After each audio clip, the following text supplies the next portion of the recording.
तो जय हिंद, जय छत्तीसगढ़ प्यारे विद्यार्थियों। तो आइए आज छत्तीसगढ़ बोर्ड कक्षा 10वीं सामाजिक विज्ञान बहुत ही महत्वपूर्ण बहुविकल्पीय प्रश्नों को देखते हैं जो आपके आने वाले एग्जाम के लिए सबसे ज्यादा महत्वपूर्ण है। तो आइए फ्रेंड्स, वीडियो को करते हैं स्टार्ट। तो अगर आप मेरे चैनल पर नए हैं तो वीडियो को लाइक और चैनल को सब्सक्राइब जरूर करें और अपने दोस्तों में भी शेयर करें। तो हमें प्रश्न 1 दिया गया है, किस प्रकार की भूमि पर उद्योग लगाना ठीक है। तो हमें ऑप्शन ए में दिया गया है, ऑप्शन ए बंजर भूमि, ऑप्शन बी कृषि भूमि और ऑप्शन सी वन भूमि और ऑप्शन डी दिया गया है उपवन भूमि। तो किस प्रकार की भूमि पर उद्योग लगाना ठीक है। तो इसका राइट आंसर हो जाएगा ऑप्शन ए यानी कि बंजर भूमि फ्रेंड। बंजर ही भूमि पर हम उद्योग लगाएंगे, इसका राइट आंसर हो जाएगा बंजर भूमि फ्रेंड। दूसरा क्वेश्चन हमें दिया है, सरकार के राजस्व का सबसे बड़ा स्रोत है।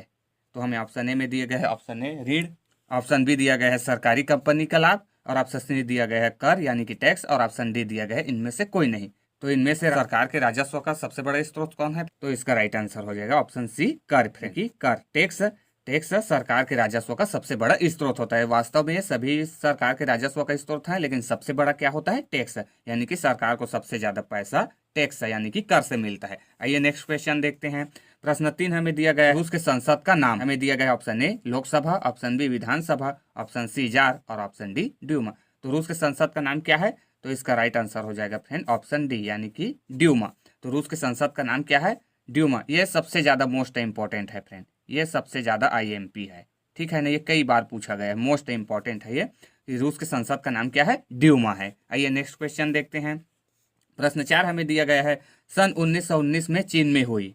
तो सन 1919 में चीन में क्या हुई फ्रेंड। तो हमें ऑप्शन ए में दिया गया है रक्तहीन क्रांति, ऑप्शन बी दिया गया है साम्यवादी क्रांति और ऑप्शन सी दिया गया है समाजवादी क्रांति और ऑप्शन डी दिया है सुधार क्रांति। तो सन 1919 में चीन में कौन सी क्रांति हुई थी। तो इसका राइट आंसर हो जाएगा फ्रेंड ऑप्शन बी यानी कि साम्यवादी क्रांति हुई थी। सन 1919 में चीन में कौन सी क्रांति हुई थी, साम्यवादी क्रांति हुई थी। आइए फ्रेंड्स नेक्स्ट प्रश्न 5 हमें दिया गया है, बीएमआई का पूरा नाम। तो ऑप्शन ए में हमें दिया गया है, हमें बीएमआई का पूरा नाम बताना है। ऑप्शन ए में हमें दिया है A body measurement, option B index body measurement और option C body mass indicator और ऑप्शन डी दिया गया है बॉडी मास इंडेक्स। तो बीएमआई का फुल फॉर्म क्या होता है फ्रेंड। तो इसका राइट आंसर हो जाएगा ऑप्शन डी, क्या होता है बॉडी मास इंडेक्स। बीएमआई का पूरा नाम बॉडी मास इंडेक्स, बी से बॉडी, एम से मास और आई से इंडेक्स, बॉडी मास इंडेक्स है। ठीक, तो इसका ऑप्शन डी राइट आंसर हो जाएगा। प्रश्न 6 हमें दिया है, मध्याह्न भोजन में दिया जाता है। तो मध्याह्न भोजन में क्या दिया जाता है फिर। ऑप्शन ए में हमें दिया है दाल चावल, ऑप्शन बी उच्च गुणवत्ता युक्त पौष्टिक आहार और ऑप्शन सी दिया है दूध फल और ऑप्शन डी दिया गया है आवश्यक भोजन। तो मध्याह्न भोजन में क्या दिया जाता है। तो इसका राइट आंसर हो जाएगा friend option B. Option B यानी क्या दिया जाता है मध्याह्न भोजन में, उच्च गुणवत्ता युक्त पौष्टिक आहार। ठीक है, मध्याह्न भोजन में क्या दिया जाता है, उच्च गुणवत्ता युक्त पौष्टिक आहार। आइए 7वां क्वेश्चन देखते हैं। प्रश्न 7 हमें दिया है, निम्नलिखित में से कौन सा संसाधन मानव निर्मित है। तो फ्रेंड्स हमें इसमें बताना है कि कौन सा संसाधन मानव निर्मित है। ऑप्शन ए में हमें दिया गया है हवा, ऑप्शन बी पानी और ऑप्शन सी वन और ऑप्शन डी मकान। तो इनमें से कौन सा मानव निर्मित संसाधन है फ्रेंड, यानी कि जिसको मानव ने बनाया है। तो इसका राइट आंसर हो जाएगा ऑप्शन डी मकान। ठीक है, अब मकान को ही तो मनुष्य द्वारा निर्मित है। पानी हवा और ये वन क्या है, ये प्राकृतिक संसाधन है फ्रेंड, ये प्राकृतिक पहले से ही बना हुआ है और इस मकान को हम बनाए हैं मानव, तो ये क्या हो जाएगा, मानव निर्मित संसाधन हो जाएगा। ठीक है, तो इसका ऑप्शन डी राइट आंसर हो जाएगा। प्रश्न 8 हमें दिया है, नेशनल सोशलिस्ट वर्कर्स पार्टी का नेतृत्व किसने किया था। तो इसका ऑप्शन हमें दिया गया है, option A Mussolini, option B Hitler और ऑप्शन सी हाना और ऑप्शन डी महात्मा गांधी। तो नेशनल सोशलिस्ट वर्कर्स पार्टी का नेतृत्व किसने किया था। तो इसका राइट आंसर हो जाएगा फ्रेंड ऑप्शन बी, क्या, Hitler. National socialist workers party का नेतृत्व किसने किया था, हिटलर।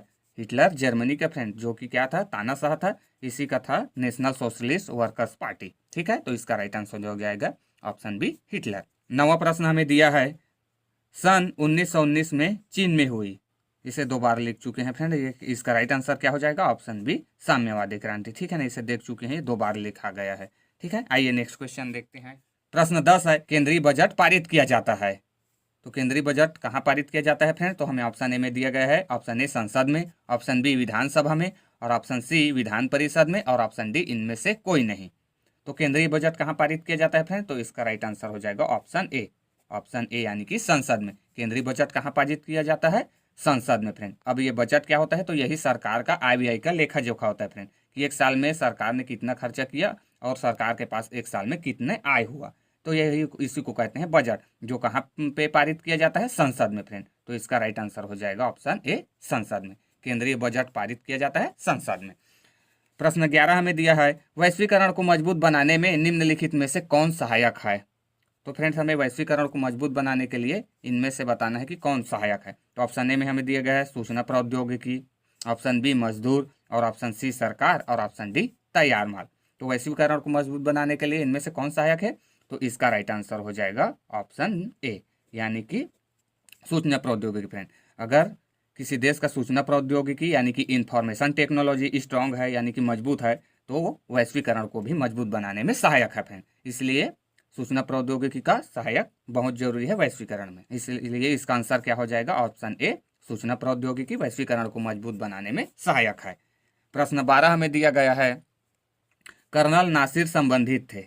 तो फ्रेंड्स हमें बताना है कर्नल नासिर कहाँ से संबंधित थे। ऑप्शन ए में हमें दिया है मिस्र से, ऑप्शन बी दिया युगोस्लाविया से, और ऑप्शन सी दिया है इंडोनेशिया से, और ऑप्शन डी दिया है भारत से। तो कर्नल नासिर कहाँ से संबंधित है फ्रेंड। तो इसका भी राइट आंसर हो जाएगा ऑप्शन ए, मिस्र से फ्रेंड। कर्नल नासिर कहाँ से संबंधित थे, मिस्र से। तो इसका ऑप्शन ए राइट आंसर हो जाएगा। 13वां प्रश्न हमें दिया है, लंबे समय से रासायनिक उर्वरकों के प्रयोग से भूमि की उर्वरता।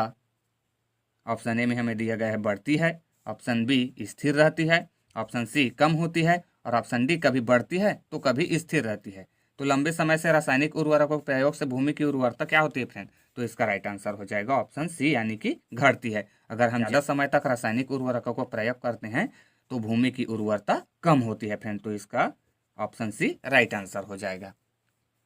14वां प्रश्न दिया है, प्राकृतिक संसाधन है। तो इनमें से फ्रेंड हमें प्राकृतिक संसाधन बताना है। ऑप्शन ए में हमें दिया है वन, ऑप्शन बी मकान, ऑप्शन सी भवन, ऑप्शन डी सड़क। तो प्राकृतिक संसाधन कौन सा है फ्रेंड। तो इसका राइट आंसर हो जाएगा क्या, ऑप्शन ए, ऑप्शन ए। यही क्या है, प्राकृतिक संसाधन है। और ये मकान, भवन, सड़क ये क्या है, ये सभी के सभी मानव निर्मित संसाधन है फ्रेंड, है ना। ये जस्ट एक और क्वेश्चन देखे थे, उसी का जस्ट उल्टा है फ्रेंड, ठीक है। प्राकृतिक संसाधन है इसमें पूछा है, तो वन प्रकृति से बना बुना है, तो इसीलिए क्या हो जाएगा इसका right answer option A, one friend, ठीक है। आइए आज के इस वीडियो का लास्ट क्वेश्चन देखते हैं, जो कि प्रश्न 15वां हमें दिया है, कारखानों का निर्माण हो। तो कारखानों का निर्माण कहाँ पर हो फ्रेंड। ऑप्शन ए हमें दिया है सड़कों पर। तो इसे तो आप यहीं पे काट सकते हैं, सड़कों पर कैसे कारखानों का निर्माण करेंगे, है ना। ऑप्शन बी दिया है बंजर भूमि पर, तो ये हो सकता है। ऑप्शन सी दिया है कृषि भूमि पर, और ऑप्शन डी दिया है कहीं भी। तो इसका राइट आंसर क्या हो जाएगा फ्रेंड। ये जस्ट हम लोग पहले क्वेश्चन देखे थे उसका जस्ट उल्टा है फ्रेंड। देखो कैसे क्वेश्चन को घुमा के हमें दे दिया जा रहा है। तो इसका भी राइट आंसर क्या हो जाएगा, ऑप्शन बी, यानी कि हम कारखानों का निर्माण कहाँ पे करेंगे, बंजर भूमि पर फ्रेंड, ना कि सड़कों पर, ना कि कृषि पर, और ना ही कहीं भी, ठीक है। तो इसका राइट आंसर हो जाएगा ऑप्शन बी, बंजर भूमि पर। कारखानों का निर्माण कहाँ हो, बंजर भूमि पर हो। तो आज के इस वीडियो में इतना ही फ्रेंड। अगर आपको वीडियो अच्छा लगा हो तो वीडियो को लाइक शेयर जरूर करें, और नए हो तो चैनल को सब्सक्राइब करके बेल आइकन को प्रेस कर लेना फ्रेंड, इसी तरीके के वीडियोस पाने के लिए।